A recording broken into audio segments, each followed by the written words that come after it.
Hey y'all, welcome to another episode of 10th Inning Talk. I'm your girl April, also known as All About April 3 on all social media platforms, and I am here to deliver the latest in professional and collegiate softball and baseball news. But of course, before we hop into today's episode, I want to make sure that you are also tuned in to some of my favorite brethren's podcasts, including my guy Flobo Boys, who I finally got a chance to meet in person. Make sure that you are checking out his podcast called In the Booth. Fantastic. And then, of course, make sure you're always finishing your breakfast with my guy Cheats, giving you the latest in professional and collegiate baseball news. Also, make sure that you are on the Black Baseball Mixtape online. Lots of articles on there, especially a recent one by my guy Flobo regarding the East-West Classic, where I was finally able to meet him. But without further ado, let's hop into today's episode, which I have titled All About 8 Like That. The number 8 like that to represent the number of championships that LSU's baseball team now has. But you can also be 8 like that, ATE, because we just eating everything up with the way we winning everything. So y'all know I'm corny and that's my thing, but yes, 8 like that. Before I get into the actual World Series, I do want to talk about my experience at the Juneteenth East-West Classic in Birmingham, Alabama, at the historic Rickwood Stadium. So, first of all, thank you so much to MLB and my guy Cheats with the Black Baseball Mixtape for that incredible opportunity. It's just one that I'm never going to forget.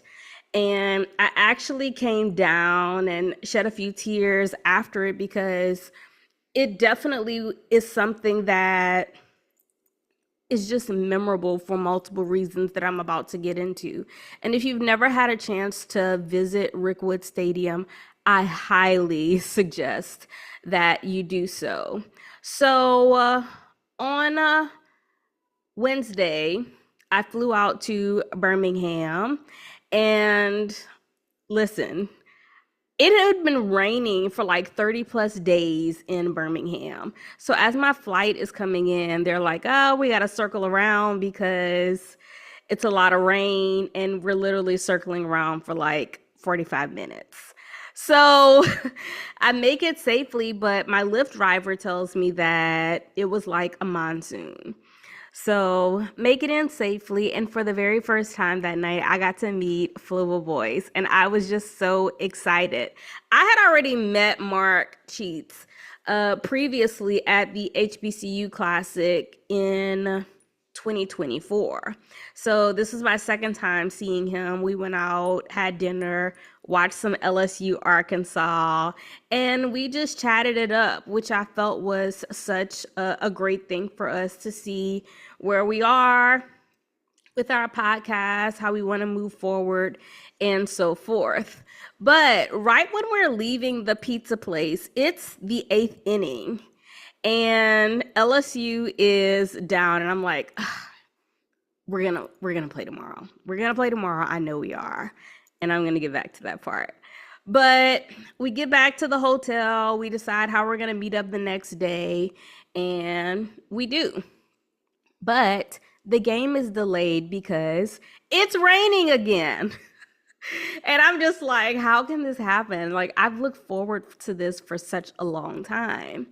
But when you pull up, you can see literally the championships and the numbers outside of the stadium.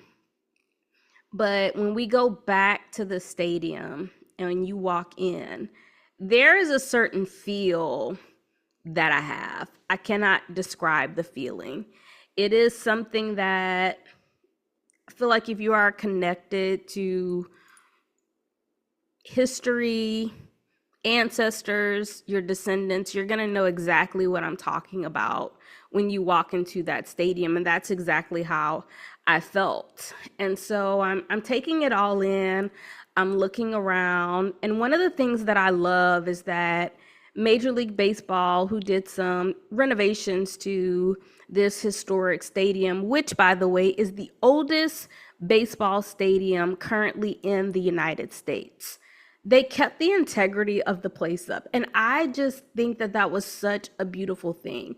You can literally look at the scoreboard, you can look at certain parts and see that, oh my gosh, this is where people who I've heard of, they played. This is where they got a chance to be able to make memories and to bestow history on a sport that I have grown to love so much.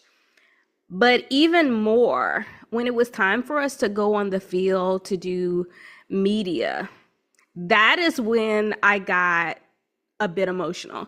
And I remember Cheats being like, hey, you okay? And I'm like, yeah, but it was in that moment where I think I just really felt the entirety of the situation, and that I'm here. I am on the same field where these players played. I am in the exact same place where they were able to display their talents. And I am in the same place where history was made. And I feel blessed, but most of all, I feel honored to be able to carry on and to continue the love that they were able to play, but I am now able to discuss weekly right here with you. So yeah, it was a lot to be able to take in, but even down there, I got to see so many people, so many players that I grew up watching. And there are some that just had this aura about them. One of them was Gary Sheffield. And Gary, my daddy put the TV on for certain people. Gary Sheffield was one of them. So seeing him out there, OMG. Andrew Jones out there as well because he participated in the home run derby. So was Dusty Baker. And Dusty Baker is like the coolest guy up close. It's not a facade, which you see on TV. He really is like that. But Dusty's line was also very long. Everybody wanted to talk to Dusty, including me. Unfortunately, that did not happen. And I hope that I get a chance in the near future to be able to do so. But just to be in the same vicinity as him and people like Curtis Granderson, Hall of Famer, CC Sabathia, Ryan Howard, D. Strange Gordon, just play Prince Fielder, who actually won the home run derby. And of course, the Black Baseball Mixtape's own Lewis Brinson as well. It was just so much out there, and I was grateful for it. Prior to that, we ended up going to the hotel during the rain delay and tried to get an interview, which we did with Jamil Weeks. And we were talking to Lewis, and he had an incident with his plane as well he was telling us about. So, but yes, it was just great to be in the moment with everyone. But I will say one of the biggest things for me being in the stadium, and this is how I know that we definitely were in that stadium. It was shade everywhere. And I talked about this last night on the Black Baseball Mixtape, but I definitely chuckled quite a bit because when I say shaded area, yes. Now, if you go to a ballpark, you know that there isn't much shade except for certain parts of it. And you are going to pay more money to sit in those shaded parts. Very few shaded parts in Rickwood. So those of you who were wondering about that, no need to worry because you will be safe sitting there. But yeah, I really, really enjoyed all of that, being able to sit with Cheats and Flobo and just take it all in. Unfortunately, we weren't able to sit for the entire game because we had flights out that particular night. But for the home run derby, Prince Fielder won it. And I want to tell you who the participants were in the home run derby. So Gary Sheffield was supposed to do it. He was like, nah, I ain't gonna do it. But Nick Swisher, Lewis Brinson, Prince Fielder, Ryan Howard, the Andrew Jones, and Jerry Hairston Jr., they all participated in the home run derby, which was phenomenal. And actually, Andrew Jones and Prince Fielder, they had to do a playoff because they were tied. So just a really, really great time. Now, as far as the game, I did get to see CC Sabathia pitch for the West. And he didn't pitch last year when they played in Cooperstown. So exciting to see a Hall of Fame pitcher on the mound for a game like this. And yes, the West team did win. So, just a great momentous time. And I'll tell you about this last funny story. I've been hesitant about whether I wanted to share it, but it's funny and I'm just gonna do it. So we're waiting in the airport for our flights, me, Flobo, and Cheats. And while we're waiting, in walks Gary Sheffield. And I'm just like, OMG, it's Gary Sheffield. Like, I really want a picture with Gary Sheffield. I wasn't like embracing getting a picture with like just anybody besides maybe Dusty Baker. But I really wanted a picture with Gary Sheffield. And I don't think y'all understand how much I really, really love and admire him, because he is literally one of my favorite players from growing up.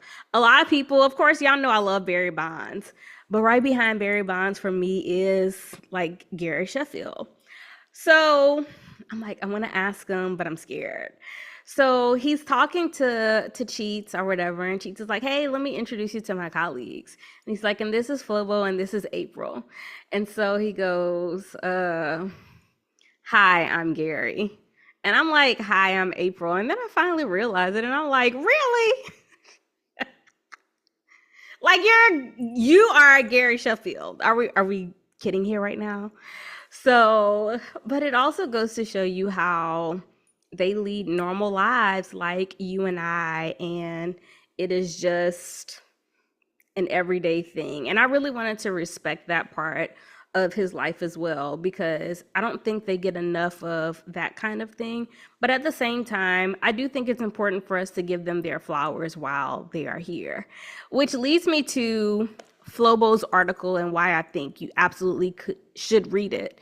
He goes into ways that they can improve the East-West Classic at Rickwood Stadium for the future. And one of my recommendations is that they include these 90s, 2000s, 80s greats as well as time continues to pass, because those names are also going to drive the crowds in. And like the same way that I was excited to see Dusty Baker and I was excited to see Gary Sheffield and even Andrew Jones, I was saying I would love to see Frank Thomas and Bo Jackson. Can you imagine the big herd out there doing the home run derby? He totally could still do it. And so I know a lot of people are like, Bo probably wouldn't hit. I don't even need Bo Jackson to hit.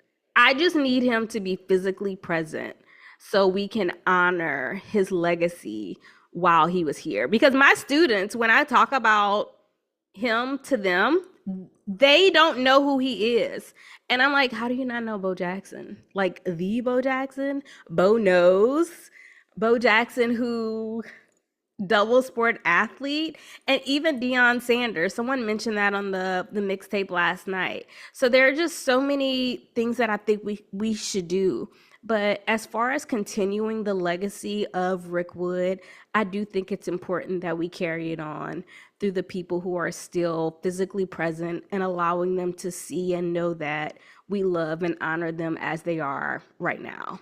So fingers crossed that happens.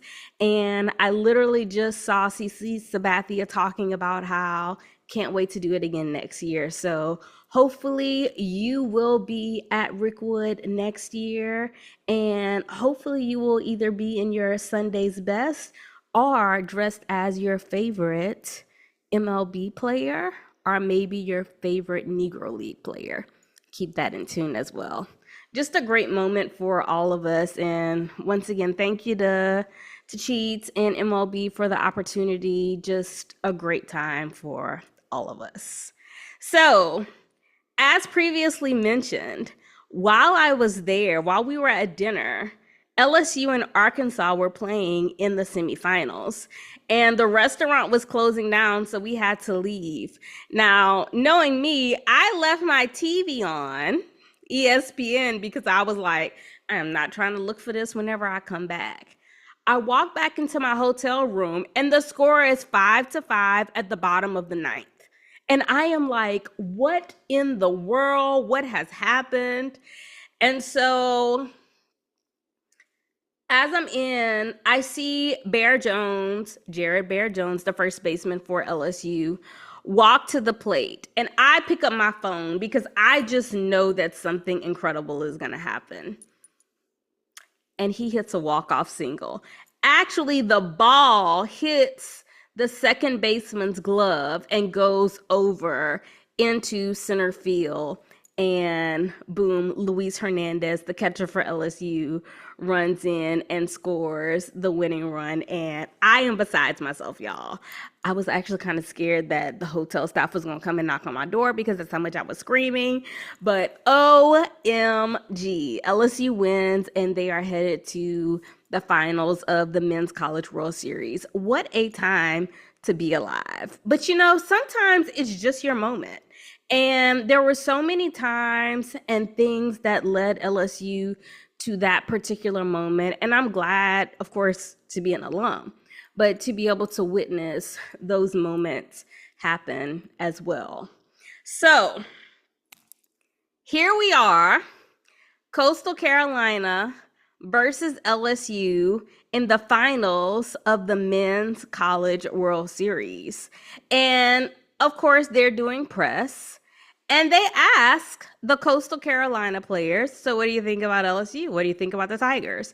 And I know a lot of people didn't like the questioning, but the guy who asked the question said he asked this every year. And so you can literally see the Coastal Carolina players looking around at each other, and the picture goes, not a whole lot. Now, let me tell y'all something. When I saw that, I was like, I hope he know he about to be a meme. They better win, and they better win big, because they don't know how petty, not just LSU, but Louisiana fans are.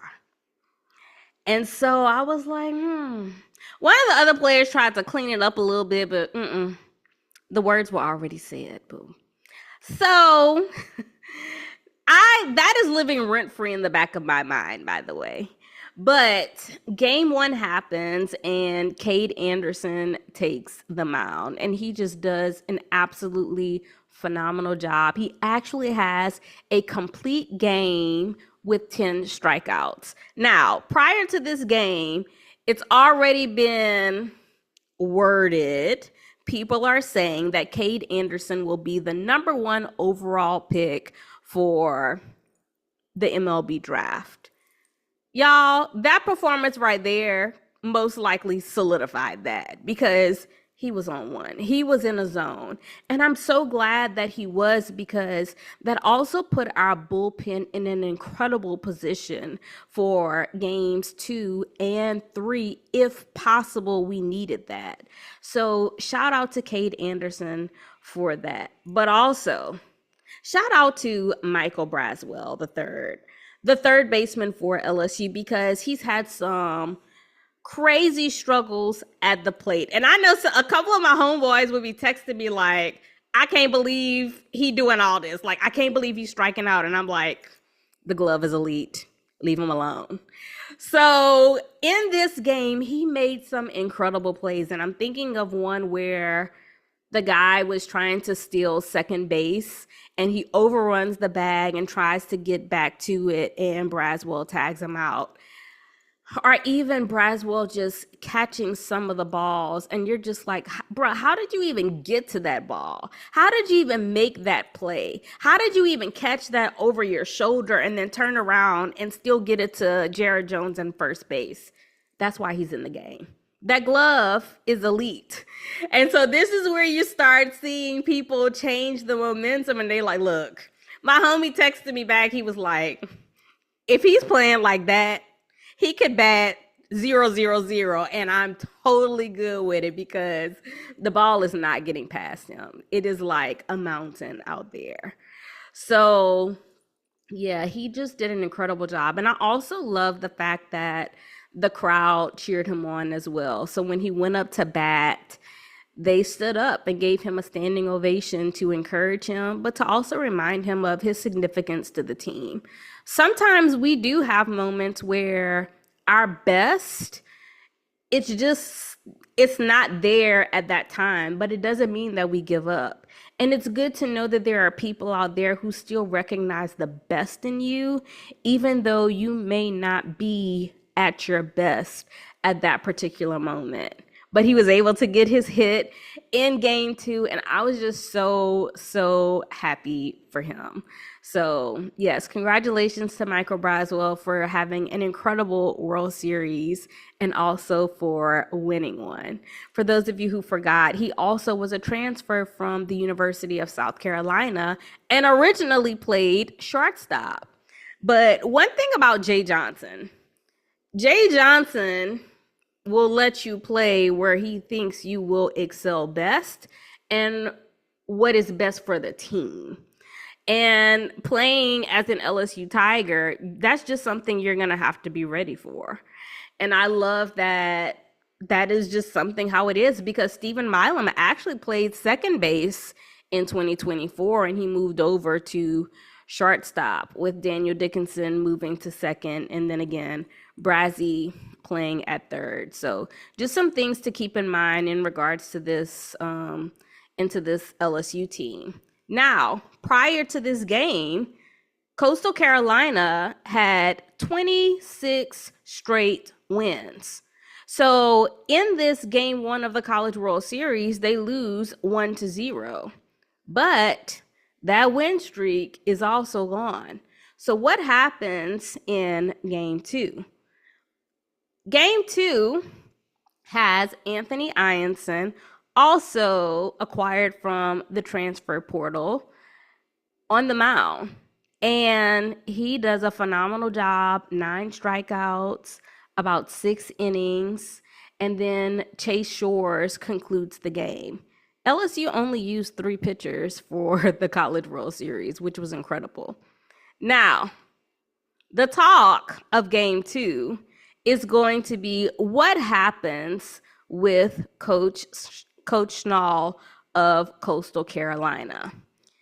In the first inning, Coach Schnall is seen having some little chirp back and forth with the home plate umpire.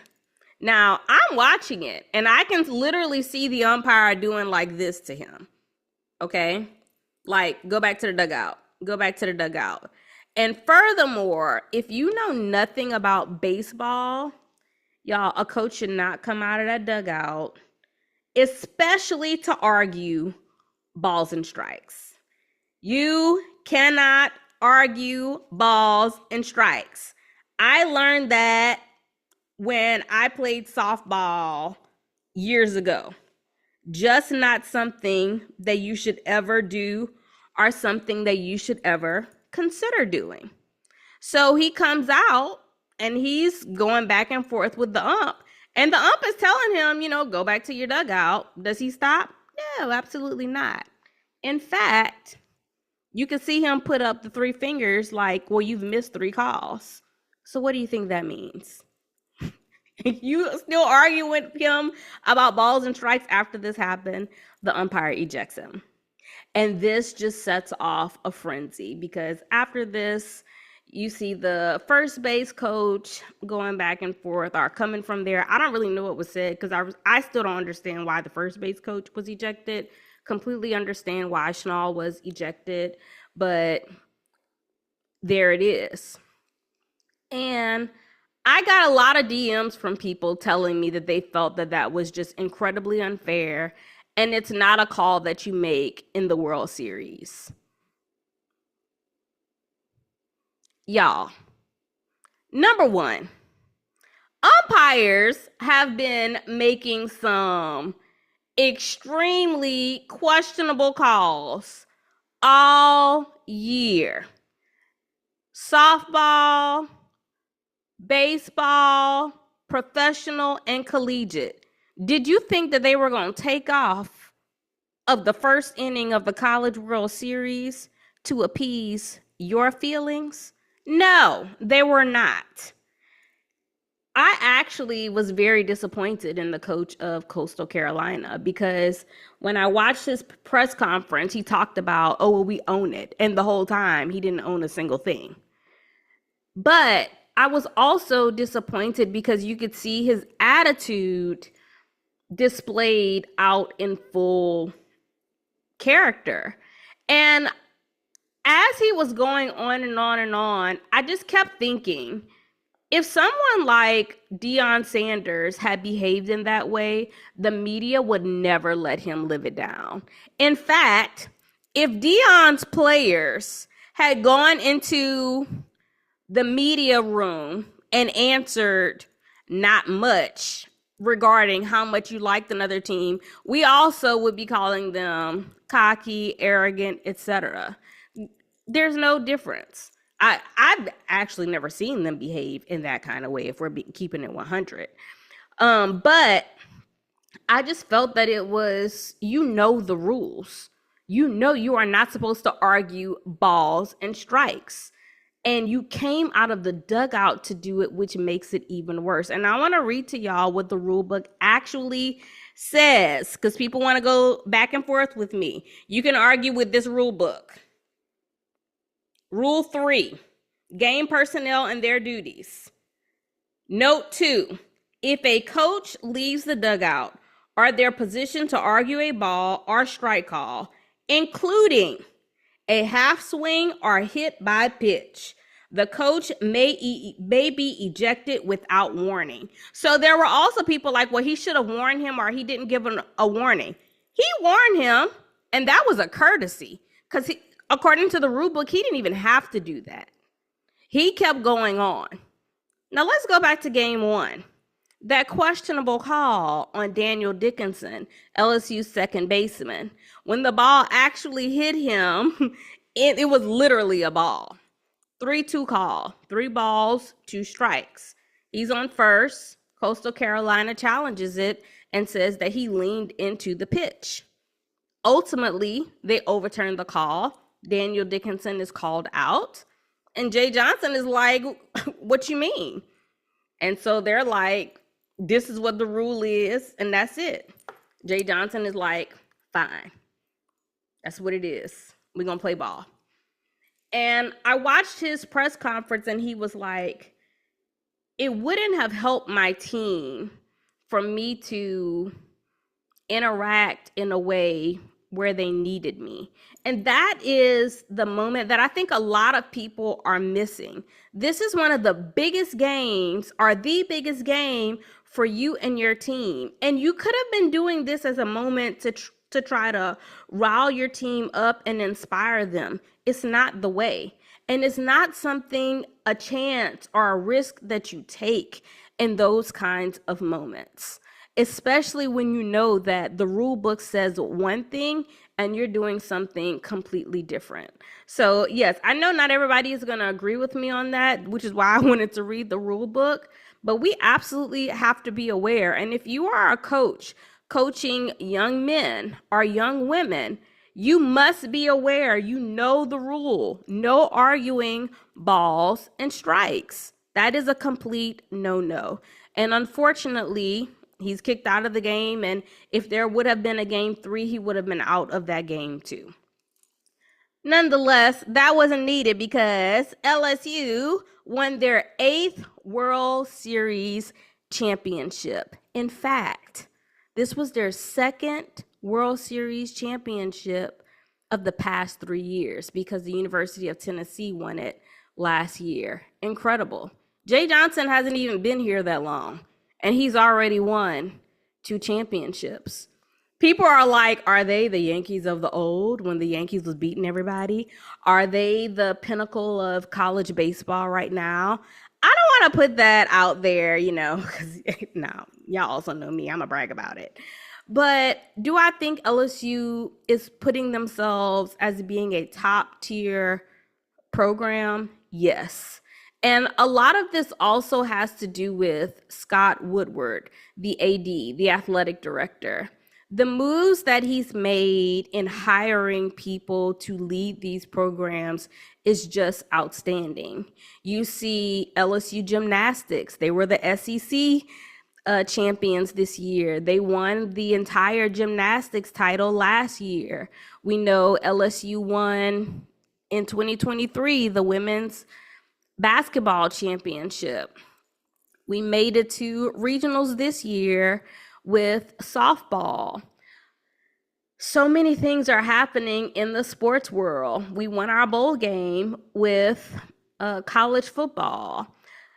These programs are moving in the right direction because he's hired the right people to be able to lead them. And a lot of people don't, amongst us, we talk about Scott Woodward a lot, but I think that is something that people who aren't familiar with the LSU program, we must give credit to him as well.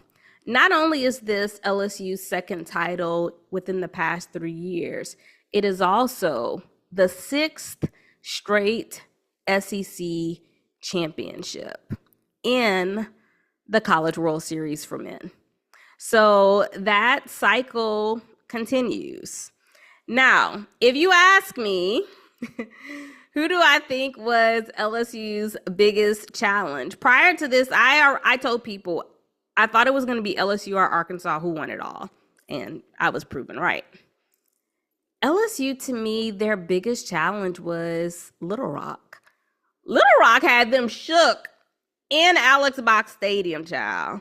And I commend them for coming and giving their all. I also commend them for, after losing, graciously getting on the internet and talking about how the experience was for the young men who went to Alex Box and played there.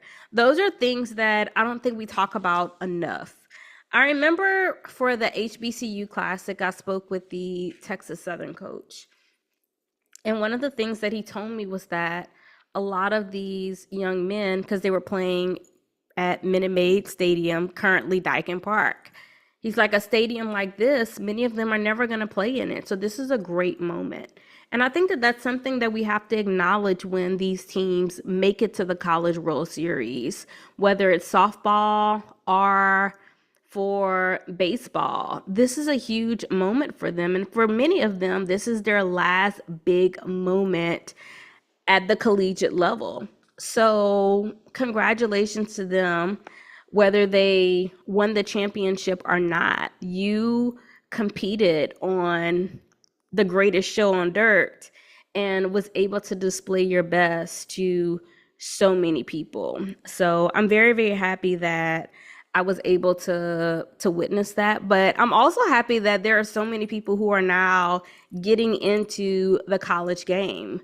And a lot of people really don't watch college because they probably didn't go to what used to be considered a Power 5 school, now a Power 4 school.